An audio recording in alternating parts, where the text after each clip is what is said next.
همون چی که دارید میبینید من گرفتمش و آموزش گرفتنش برای شما نیز خواهم گذاشت و بهتون میگم بچه شما چی کار انجام بدید و چی کار بکنید که بتونید مثل من مثل آب خوردن این گان لجند گان لجند که نیست گان متی که بگیریدش. بچه اینا بهتون میگم میتونید مکسش هم کنید. اوکی یعنی بذارید نامتون نشون بدم با استفاده از کاری که بهتون میگم. آقا نگاه مکسش هم میتونی بکنید دیگه. مال من مکسه و هر اتچمنتی روش بخوام میتونم بذارم و خیلی مثلا اسنایپ هم خوشگل میشه. ولی خب اسنایپ دیگه میدونی زیاد تو دید نیست، ولی خب میشه گفت چیز جالبیه.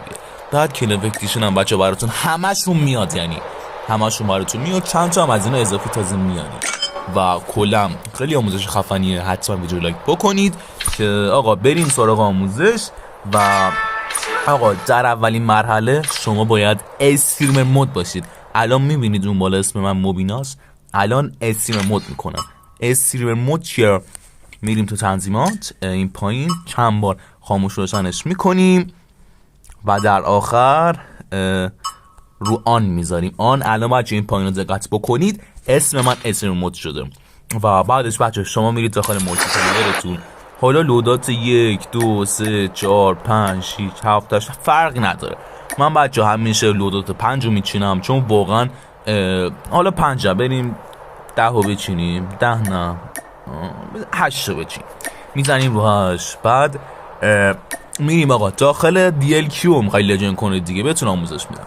میرید آقا داخل اسنایپرها دیل انتخاب میکنید. بچه دیلتون حتما باید معمولی باشه اتچمنت هم نداشته باشه. اوکی بعد آقا شما مجبورید 4 تا اتچمنت بذارید که آقا وسط این ماجرا باشن. وسط یعنی چی الان براتون مشخص میکنم. خب بچه اولین چیز اینو میذارید، بعد هر چیزی بچه آخریش رو میذارید. فهمیدی؟ یعنی این به جز اینم میتونی فرقی نداره. خب اینم میگم آخریش رو میذارید.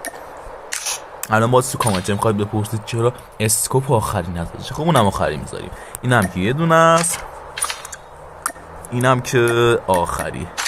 خب بچه الان چی شد؟ 4 تا اتچمنت. بعد آقا بعد از اینکه شما این کارو کردید از لودات خارج میشید. اینجا از اتچمنت خارج میشید. بعد میرید بچه داخل لودات 8 اسمشو بچه انگلیسی میکنید و اینو بچه تایپ میکنید که واسه DL. بچه اگه نفهمیدید حتما اسکرین شات بگیرید و گفتم دیگه اینجوری نمیشه احتمالا اینجوری نمیشه همینجوری. بعد بچه اینو حتما اسکرین شات بگیرید و تاییدش رو میزنید. و الان بچه ببینید بزنید مثلا الان ببینید قاطی کردم بچه لایو دیگه، من لایو دارم میگم. میزنید لودات 7 بعد لودات 8. لودات 8 که میزنی میبینی اون پایین نوشته شده که DLQ میتیک. بعد بچه‌ها میرید داخل همون مولتی پلیر و داخل آخریه رو میزنید. یا بچه هر کدوم رو دوست دارید میتونید برید. مثلا بات کمپر، نمیدونم کمپ بات ها، هر جا بخواید میتونید برید. ولی خب بچه من بهتون پیشنهاد میکنم که ترینینگ مود یا همون زمین تمرینی انتخاب کنید. اون انتخاب میکنی میریم داخلش. خب بذارید این داخلش بهتون میگم بچه کلا ویدیو 5 دقیقه است. تا آخرش حتما نگاه کنید. لایک فراموش نشه. بوسه کله‌تون. بعد بودو ببینم دارم آموزش میدم کسافت. خب بچه امیدوارم تا الان لایک کرده باشید. خب لودوت 8 خودش اومده، اسمش هم DLQ مدی که اگه اون مالا رو بخونید. و گفتم دیگه بچه 4 تا اتچمنت وسطی رو میذارید. شما باید 2 تا خشاب خالی کنی. یعنی چی مثلا خشاب خالی کنی؟ یعنی نگاه پینگو نگاه 120 وای اینو چی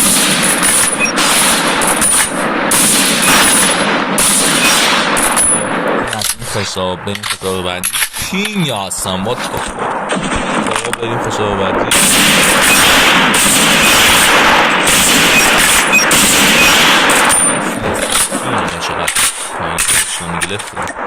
بعد بچه 2 خشاب خالی کردن حتما لفت میدید. بعد از که بچه لفت دادید میرید داخل بچه بذارید آپلود بشه بیان چه نت اون اصلا نمیدونم وسط ویدیو. بعد بگید آقا یوتیوبر رو نتشون خوبه. بعد اینکه بچه شما این کارو کردید میرید داخل تنظیمات دیگه. نمیخوام ویدیو رو طولانی کنم دیگه. بچه دارم بهتون میگم استریمر مود رو روشن میکنید این بار. اوکی 1 2 3 4 5.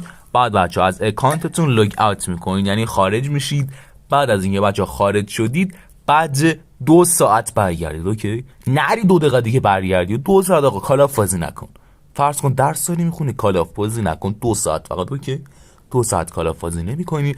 بعد 2 ساعت بچه میای میزنی رو لودات 8، میبینی آقا اسنایپر متیکت اومده و مثل این اسنایپر من میتونی ازش استفاده کنی و کلی هم عشق کنی. و بچه مکس هم میشه، کلی کارت بهتون میده، خواستید میتونید مکس کنید، نخواستید نمیتونید. بچه حتما امتحانش کنید بعد 2 ساعت. این 2 ساعت خیلی مهمه، حتی 1 ساعت و 59 ثانیه هم برید نمیاره. حتما 2 ساعت